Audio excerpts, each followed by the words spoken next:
Bonjour. Dans un document créé avec LibreOffice, quel est l'intérêt de créer un cadre de texte? Voici un texte avec plusieurs paragraphes. Le troisième paragraphe, qui est ici, je l'ai recopié dans un cadre de texte. Et il est facile de voir qu'il va être beaucoup plus facile à manipuler que le même ici qui est dans le document sans cadre de texte. Donc le cadre de texte ici, on peut apercevoir une ligne grise tout autour qui ne s'imprimera pas du tout lorsque vous imprimerez votre document, mais c'est simplement pour nous la montrer où elle se trouve. Si je clique sur le bord gris justement ici, un clic gauche, on aperçoit la matérialisation de ce cadre de texte. Et si on veut lui faire changer de forme, de dimension, de couleur, ça va être relativement simple.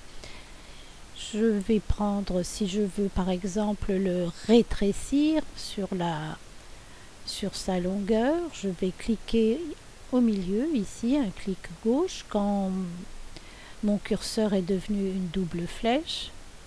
Allez, voilà, je tire, je glisse, et voilà, il a changé complètement de forme, alors que celui-ci, je ne peux absolument pas le maîtriser de cette façon.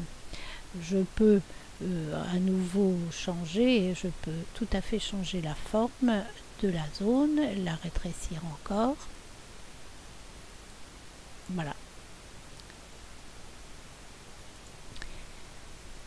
Comment créer cette zone de texte? Alors, on peut d'abord créer une zone de texte vide et ensuite écrire dedans. Alors, pour créer un cadre de texte vide,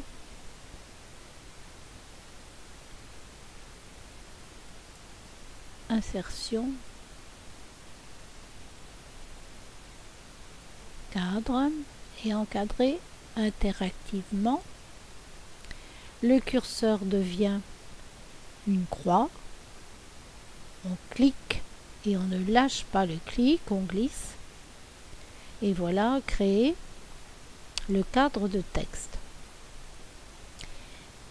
On a la bordure. Et ici, comme il est sélectionné, on a les petits carrés tout autour qui vont nous permettre de travailler sur ce cadre de texte. Si je veux écrire dedans, il faut le désélectionner, c'est-à-dire cliquer à l'extérieur. Il n'est plus sélectionné maintenant. Pour écrire dedans, je vais cliquer à l'intérieur. Mon curseur est à l'intérieur, on ne le voit pas bien, mais il y est. Et je vais pouvoir écrire ce que je veux dedans sans problème. Et il ne dépassera pas le bord du cadre. Il changera de ligne automatiquement lorsqu'il sera arrivé au bord du cadre.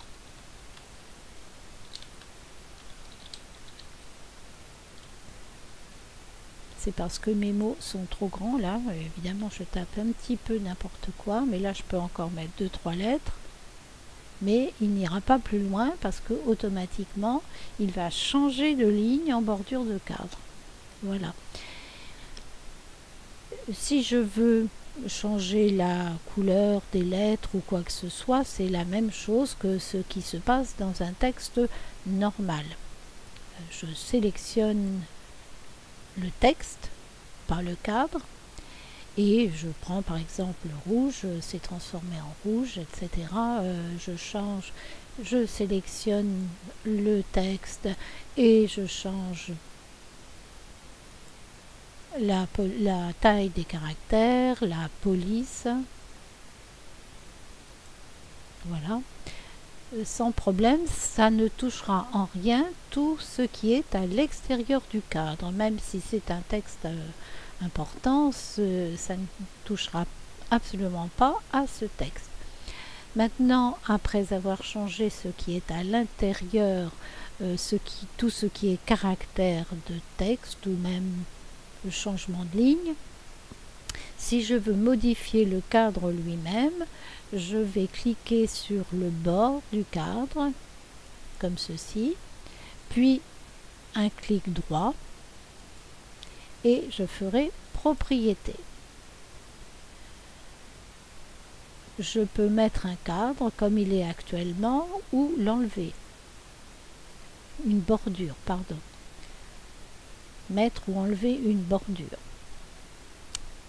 Je peux, si je vais dans cette partie qui s'appelle zone, mettre une couleur à l'intérieur. Par exemple, si je choisis cette couleur, un peu foncée, ouais, ça c'est un peu clair.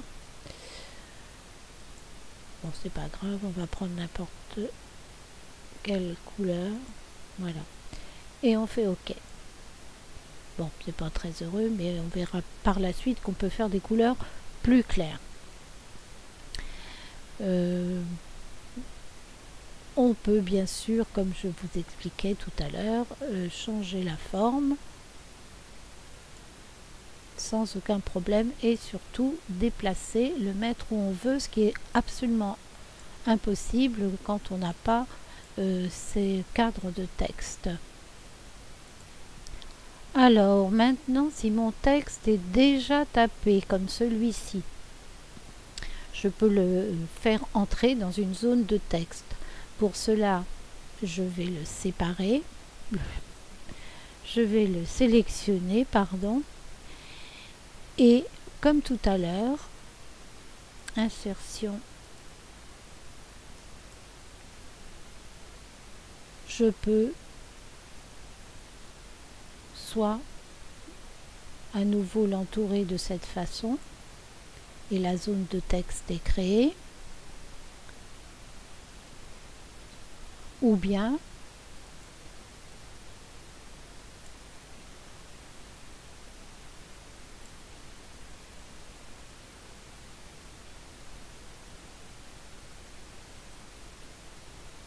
je peux dessiner la zone de texte en dessous, à côté ou n'importe où. Et ça rentre, le texte rentre dedans. Si par exemple je souhaite mettre cette zone, ce cadre de texte ici, je peux le rétrécir de cette façon et il pourra monter sans problème à cet endroit.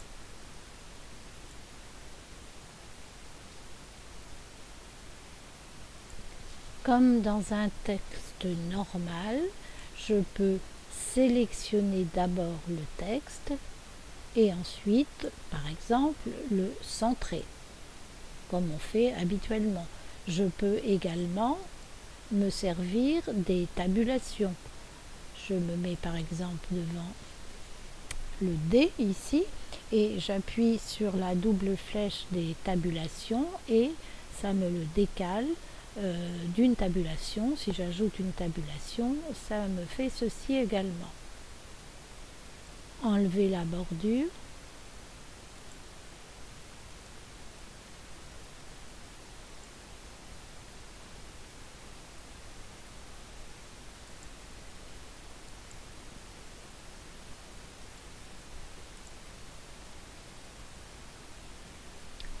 Mettre de la couleur à l'intérieur.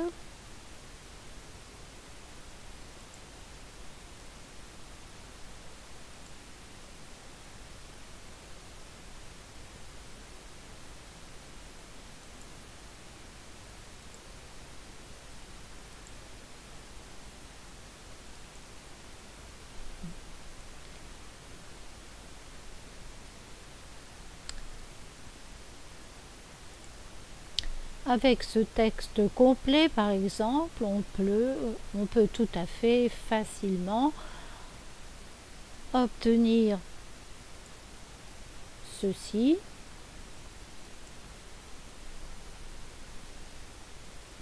J'ai fait différentes... chacun des paragraphes a été traité différemment, chacun dans un cadre de texte. Après, il faut bien sûr faire attention à séparer les différents cadres les uns des autres.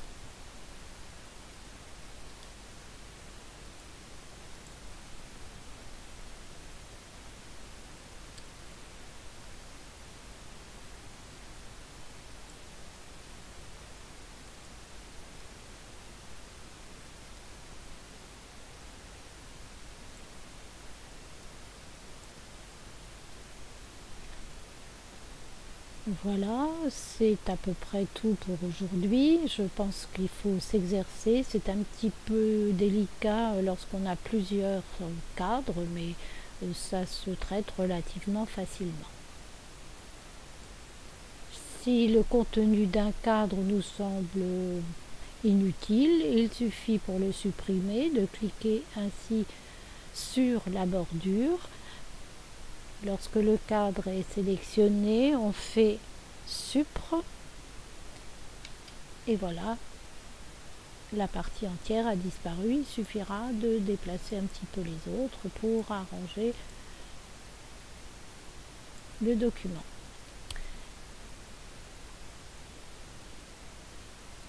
J'en ai fini pour aujourd'hui et là il y a beaucoup d'essais à faire pour obtenir des résultats intéressants.